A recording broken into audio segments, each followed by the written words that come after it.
Hi friends, പുതിയൊരു വീഡിയോയിലേക്ക് എല്ലാവർക്കും സ്വാഗതം. അങ്ങനെ വിക്രത്തിൻ്റെ അടുത്തേക്ക് വേദ വരികയാണ്. അപ്പോൾ വേദ മുന്നിൽ വന്ന് നിന്നപ്പോൾ തന്നെ വിക്രം പറഞ്ഞു, ഒരാഴ്ചക്കുള്ളിൽ നിൻ്റെ വള ഞാൻ എടുത്തു തരാം. അപ്പോൾ വേദ പറയാണ്, അത് ഞാനൊന്നും ചോദിച്ചില്ലല്ലോ, പിന്നെ എന്തിനാണ് നീ ഇത്ര പ്രശ്നങ്ങൾ ഇവിടെ ഉണ്ടാക്കിയത്? അത് ഞാനാണ് ഈ പ്രശ്നങ്ങളൊക്കെ ഉണ്ടാക്കിയത്. പിന്നെ നീയല്ലാതെ വേറെ ആരടി ഇത്രയും പ്രശ്നങ്ങൾ ഉണ്ടാക്കിയെന്ന് ചോദിച്ചിട്ട് വിക്രം ദേഷ്യപ്പെടുകയാണ്. അപ്പോൾ വേദ പറയുന്നുണ്ട്, അതിന് ഞാനിവിടെ ഒന്നും പറഞ്ഞിട്ടില്ല, ആരും എടുത്തൊന്നും പറഞ്ഞില്ല. ഞാൻ ആ വള കാണാതായി എന്ന് പറഞ്ഞിട്ടുള്ളൂ. കാണാതായി എന്ന് സാധാരണ പോലെ പറയാണ്. നിങ്ങളാണ് ആ വള എടുത്തെന്നുണ്ടെങ്കിൽ ഞാനൊരു കുഞ്ഞു പോലും അറിയാതെ നോക്കിയേനെ എന്നൊക്കെ പറയുകയാണേ.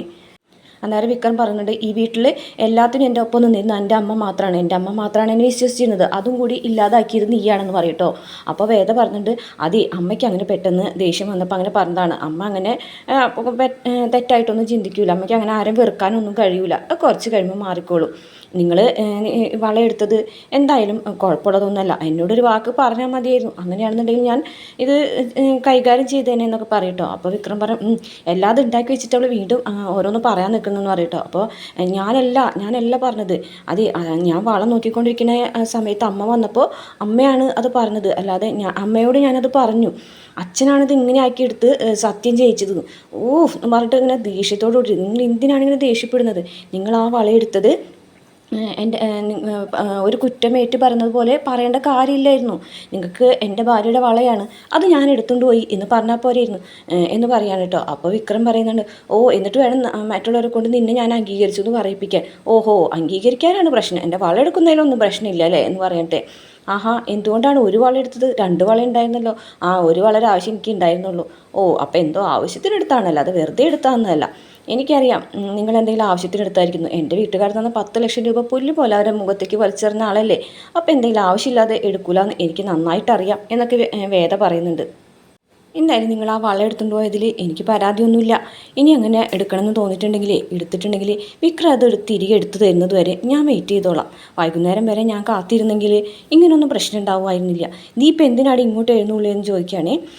അപ്പോൾ പറഞ്ഞു, ഞാനിവിടെ താമസിക്കാൻ വന്നതൊന്നുമല്ല. അല്ലെങ്കിലും ഇത് ആൾക്കാർക്ക് താമസിക്കാൻ പറ്റുന്ന മുറിയാണോ?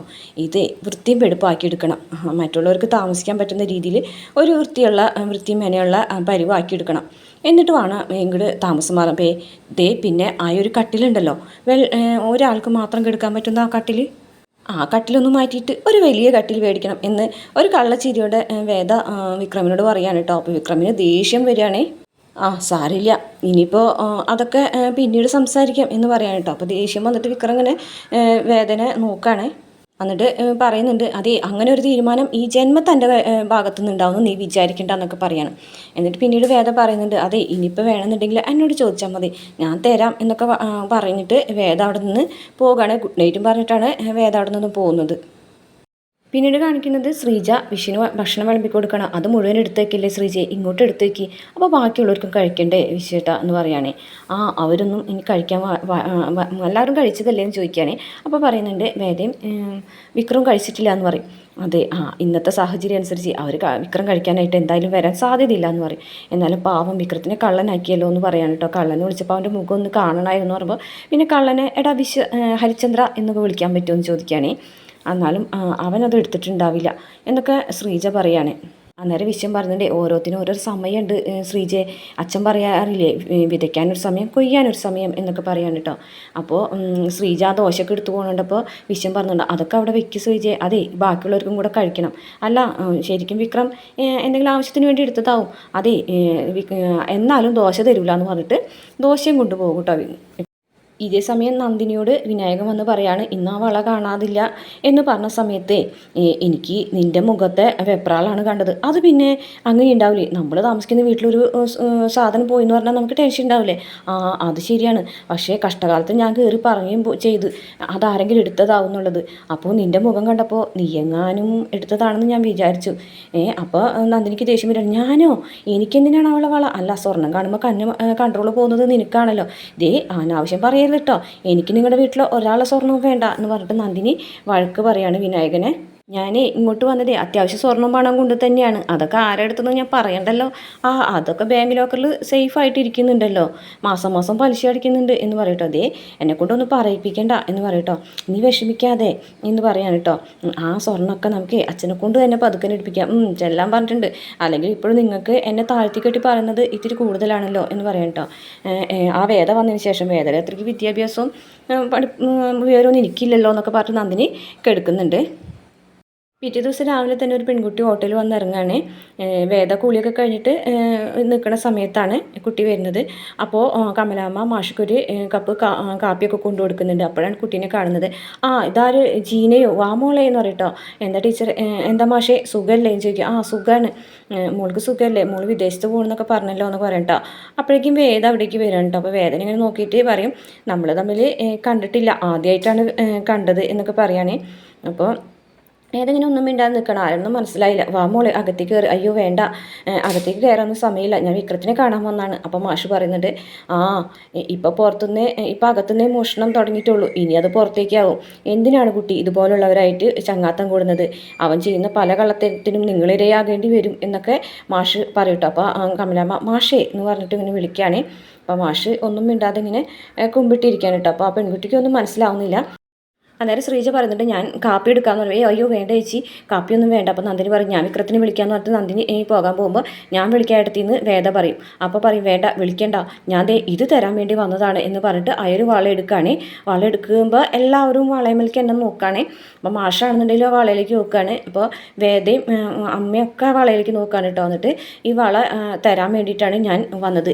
ഇന്നലെ ഈ വളം വിക്രം എനിക്ക് തന്നതാണെന്ന് പറയട്ടോ. അപ്പോൾ എല്ലാവർക്കും വിക്രം മോഷ്ടിച്ച് കൊണ്ടുകൊടുത്തെന്നുള്ള പറയട്ടോ. എന്നിട്ട് ആ പെൺകുട്ടി പറയുകയാണ്, അതെ ഞാൻ ഇന്നലെയല്ല അമ്മയ്ക്ക് പെട്ടെന്ന് വയ്യാതായി, വയറിലൊരു മുഴ കണ്ടു. അപ്പോൾ തന്നെ ഡോക്ടറെ കാണിച്ചപ്പോൾ 3ാമത്തെ സ്റ്റേജാണ്, പെട്ടെന്ന് തന്നെ ഓപ്പറേഷൻ ചെയ്യണമെന്ന് പറഞ്ഞു. പൈസയ്ക്ക് ഒരുപാട് സ്ഥലങ്ങളിൽ ഓടി നടന്നു, കിട്ടാതായപ്പോഴാണ് ഞാൻ വിക്രത്തിനെ വിളിച്ചത്. വിക്രത്തിനോട് ഞാൻ എൻ്റെ ആവശ്യം പറഞ്ഞു. അപ്പോഴാണ് ഈ വള എനിക്ക് കൊണ്ടു തന്നത്. പക്ഷേ വൈകുന്നേരം ആയപ്പോഴേക്കും എനിക്ക് പൈസ റെഡിയായി, അതുകൊണ്ട് രാവിലെ തന്നെ വള എടുത്തു എന്ന് പറയാം കേട്ടോ. അപ്പോൾ വിക്രം വാതിൽ തുറന്നു തരാം. ജീനിയോ, ഇതെന്താ രാവിലെ തന്നെ എന്ന് ചോദിക്കാനായിട്ട്. അതിനുശേഷം വിക്രം അവിടേക്ക് വരികയാണ്. മാഷാണെന്നുണ്ടെങ്കിൽ തല കുമ്പിട്ട് ഇങ്ങനെ നിൽക്കുകയാണ്. അപ്പോൾ വിക്രം ചോദിക്കുന്നുണ്ട്, ഇപ്പോൾ അമ്മയ്ക്ക് എങ്ങനെയുണ്ട് എന്ന് ചോദിക്കുന്നുണ്ട്. ICUവിൽ തന്നെയാണ്, റൂമിലേക്ക് മാറ്റിയിട്ടില്ല എന്ന് പറയും. ഞാനിത് തരാൻ വേണ്ടി വന്നതാണ് എന്ന് പറയാണ്. പൈസ വൈകുന്നേരം ആയപ്പോഴേക്കും റെഡിയായി, അതുകൊണ്ട് രാവിലെ തന്നെ എടുത്തു എന്ന് പറയാണ്. ഇത് എൻ്റെതല്ലാതെ ഇവൾക്ക് കൊടുത്താൽ മതി, ഇവളുടേതാണ് എന്ന് പറഞ്ഞിട്ട് വേദന നോക്കുന്നുണ്ട്. വേദയാണെന്നുണ്ടെങ്കിൽ ഒന്നും ഇണ്ടാതെ തല കുമ്പിട്ട് നിൽക്കുകയാണ്. അപ്പോൾ വേദയ്ക്കാണെന്നുണ്ടെങ്കിൽ നല്ല വിഷമമുണ്ട് കേട്ടോ, എന്താണ് സംഭവിച്ചതെന്ന് അറിയാതെ കുറ്റപ്പെടുത്തിയല്ലോ എന്നൊക്കെ ആലോചിച്ചിട്ട്. എന്നിട്ട് പറയുന്നുണ്ട്, നിൻ്റെ വള ഒരാവശ്യം വന്നപ്പോൾ പെട്ടെന്ന് വേറൊരു നിവൃത്തി ഇല്ലാതായപ്പോൾ എടുത്തതാണ്, സോറി എന്ന് പറയാണ്.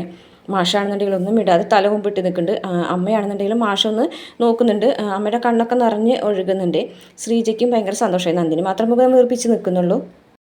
അമ്മേ എനിക്കൊരു കാപ്പി എടുക്ക്, ഞാൻ മുഖം കഴുകിയിട്ട് വരാമെന്ന് പറഞ്ഞിട്ട് വിക്രം പോകുമ്പോൾ, എത്ര താങ്ക്സ് പറഞ്ഞാലും മതിയാവില്ല കേട്ടോ എന്ന് ജീന പറയുമ്പോൾ, നന്ദി പറയേണ്ടതൊന്നും എന്നോടല്ലതേ ഇവളോടാണ് എന്ന് പറഞ്ഞിട്ട് വേദന നോക്കുകയാണ് കേട്ടോ വിക്രം. അച്ഛനാണെന്നുണ്ടെങ്കിൽ ഒന്നും ഇടാതെ തലകുമ്പിട്ടേക്കാണ്. അമ്മയും ശ്രീജയൊക്കെ അകത്തേക്ക് പോകുന്നുണ്ട്. അങ്ങനെ വേദയുടെ അടുത്തേക്ക് ശ്രീജ അല്ല ജീന വരികയാണ്. ആ വള എടുത്തിട്ട് വേദയ്ക്ക് കൊടുക്കുകയാണ്. കറക്റ്റ് സമയത്താണിത് എനിക്ക് എൻ്റെ കയ്യിൽ കൊണ്ടു തന്നത്, ഭയങ്കര ഉപകാരമായി എന്നൊക്കെ പറഞ്ഞിട്ട് കൊടുക്കുകയാണ്. എന്നിട്ട് അപ്പോൾ വേദ പറയുന്നുണ്ട്, ഈ വള കയ്യിൽ വെച്ചോ, ഇനി എന്തെങ്കിലും ആവശ്യം വരികയാണെന്നുണ്ടെങ്കിൽ വെക്കാലോ. അയ്യോ അതൊന്നും വേണ്ട, പൈസയൊക്കെ റെഡി ആയിട്ടുണ്ട്. രാധ പറഞ്ഞിട്ട് മാത്രമേ എനിക്ക് തന്നെ അറിയുള്ളൂ. രാധരെ സൗഭാഗ്യം തട്ടിയെടുക്കാൻ വന്ന ആളെന്നാണ് ഞാൻ വിചാരിച്ചത്. പക്ഷേ എനിക്ക് മനസ്സിലായി, വിക്രത്തിന് കിട്ടേണ്ട പെണ്ണ് തന്നെയാണ് തന്നെ പോലെ നല്ല മനസ്സുള്ള ഒരാൾ തന്നെയാണ് വിക്രം എന്നൊക്കെ പറഞ്ഞിട്ട് ജീന അവിടെ നിന്ന് പോകൂട്ടോ. ഇറങ്ങിയതിന് ശേഷം വിക്രമല്ല വേദ ജീനയുടെ അടുത്ത് വന്ന് പറയുന്നുണ്ട്, ഇനി എന്തെങ്കിലും ആവശ്യം വരികയാണെന്നുണ്ടെങ്കിൽ വിക്രത്തിനെ വിളിക്കുന്നത് പോലെ തന്നെ എന്നെ വിളിച്ചോട്ടാന്ന് പറയുകയാണെ. അതിന് ശേഷം ജീന തിരിഞ്ഞു നോക്കിയിട്ട് മാഷോട് ഒരു മാഷേ വിധിക്കാൻ എളുപ്പമാണ്, മനസ്സിലാക്കാനാണ് ബുദ്ധിമുട്ട് എന്ന് പറഞ്ഞ ശേഷം അവിടെ നിന്ന് പോകുട്ടോ. വേദയാണെന്നുണ്ടെങ്കിൽ മാഷൊന്ന് അർത്ഥം വെച്ചിങ്ങനെ നോക്കുന്ന പോലെ നോക്കുകയാണെങ്കിൽ മാഷൊന്നും മിണ്ടാതെ എഴുന്നേറ്റ് അകത്തേക്ക് പോവുകയും ചെയ്യും. ഇതേ സമയം അമ്മ വിക്രത്തിന് കാപ്പി ഇടാണ്. ഈ സമയത്ത് വിക്രം അവിടേക്ക് വരുന്നുണ്ട്.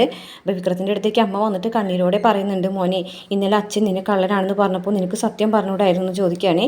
അമ്മേ അച്ഛൻ അങ്ങനെ പറയുന്നത് മനസ്സിലോരോന്ന് ഉദ്ദേശിച്ചിട്ടാണ്. ഞാൻ കള്ളനാണെന്ന് സമർത്ഥിക്കാനായിട്ട് അച്ഛൻ ഇനിയും ഓരോരോ കാരണങ്ങൾ ഉണ്ടാക്കി കാണും. ഇന്നലെ രാത്രി അമ്മ ഒരുപാട് സഹിച്ചിട്ടുണ്ടാവുമെന്ന് എനിക്കറിയാം. പോട്ടെ അമ്മയെന്ന് പറയാം കേട്ടോ. അപ്പോൾ ഈ അമ്മയാണെന്നുണ്ടെങ്കിൽ വിക്രത്തിൻ്റെ കവിളിലൊക്കെ അങ്ങനെ പിടിച്ച് വിക്രമാണെന്നുണ്ടെങ്കിൽ അമ്മേനെ കെട്ടി പിടിച്ചിരുന്നുണ്ട് കേട്ടോ. അപ്പോൾ അമ്മ കരഞ്ഞുകൊണ്ട് വിക്രത്തിൻ്റെ നെറ്റിയിൽ ഒരു ഉമ്മൊക്കെ കൊടുക്കുന്നുണ്ട്. പോട്ടെ അമ്മയെന്നൊക്കെ വിക്രം പറയുന്നുണ്ട്. പിന്നീട് വിക്രത്തിൻ്റെ അടുത്തേക്ക് വേദ വരികയാണ്. താൻ വന്നു, താനിപ്പോൾ വന്ന് താൻ എന്തായാലും അവിടെ ഇരിക്കുകയെന്ന് പറയും കേട്ടോ. എന്നിട്ട് പറയും താനിപ്പോൾ വന്നത് എന്നോട് സോറി പറയാനില്ലേ എന്ന് ചോദിക്കും. അപ്പോൾ പറയും സോറി പറയാനൊന്നല്ല ഞാൻ വന്നു, ഞാൻ വിചാരിച്ചു കള്ളനായിട്ട് എന്നെ തെറ്റിദ്ധരിച്ചതിന് സോറി പറയാൻ വന്നതാവും. ഞാനതിന് കള്ളനായിട്ട് തെറ്റിദ്ധരിച്ചിട്ടില്ലല്ലോ, ഞാൻ അഭിനന്ദിക്കാനാണ് വന്നത്. ഇത്രയും നല്ലൊരു കാര്യം ചെയ്തല്ലോ, വീട്ടിൽ തെമ്മാടിയാണെന്നുണ്ടെങ്കിലും മറ്റുള്ളവർക്ക് ഉപകാരം ഉണ്ടല്ലോ എന്നൊക്കെ പറയുകയാണ്. എന്നിട്ട് വേദ ഇങ്ങനെ പോകാനായിട്ട് എഴുന്നേൽക്കുന്ന സമയത്ത് ഞാനൊരു കാപ്പി ഇട്ട് തരാമെന്ന് പറയും. വേണ്ട എനിക്ക് കാപ്പിയൊന്നും വേണ്ട എന്ന് പറഞ്ഞിട്ട് വേദ പോകാൻ പോകുമ്പോൾ വിക്രം ഇങ്ങനെ പറയാണ്, വേദ താനൊരു നിമിഷം ഇവിടെ വന്നിരിക്കുമോ എന്ന് ചോദിക്കുകയാണ്. അപ്പോൾ വേദയാണെന്നുണ്ടെങ്കിൽ ഇങ്ങനെ എന്താണെന്നുള്ള സംശയത്തിൽ ഇങ്ങനെ വിക്രത്തിനെ തന്നെ നോക്കി നിൽക്കുന്നത് കാണിച്ചുകൊണ്ടാണ് കേട്ടോ എപ്പിസോഡ് അവസാനിക്കുന്നത്. വീഡിയോ ഇഷ്ടപ്പെട്ട ചാനൽ സബ്സ്ക്രൈബ് ചെയ്ത് സപ്പോർട്ട് ചെയ്യണേ.